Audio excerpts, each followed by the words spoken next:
Birthday రోజైతే ఎన్ని DMs వచ్చాయో ఫ్రాక్ గురించి. Welcome to ASHA fashion vlogs. అందరూ ఎలా ఉన్నారు?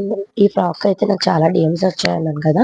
అయితే నేను ఇది రెడీమేడ్‌లో చూస్ చేసుకుంటే నాకైతే దొరకలేదు. మాషా థీమ్ అనుకున్నాను బర్త్‌డే అయితే. అందుకని చెప్పి నేను ఆ ఫ్యాబ్రిక్ సేమ్ కలర్ అయితే చూస్ చేసుకొని యోక్ పార్ట్‌కి వచ్చేసరికి ఈ క్లాత్ అయితే సెలెక్ట్ చేసుకున్నాను. కొంచెం షైనీ అవుద్దనమాట.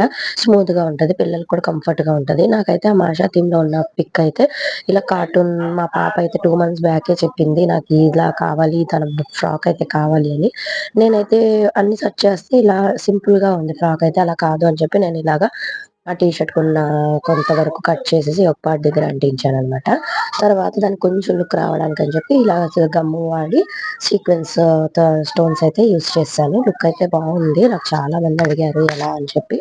ఐ హోప్ ఈ వీడియో మీకు నచ్చినైతే ఒక లైక్ చేసి, షేర్ చేసి, కామెంట్ చేయండి. Please subscribe. ఇంకా డీటెయిల్స్‌గా కావాలి అంటే నాకు కామెంట్ చేయండి. నేనైతే పక్కాగా షేర్ చేస్తాను.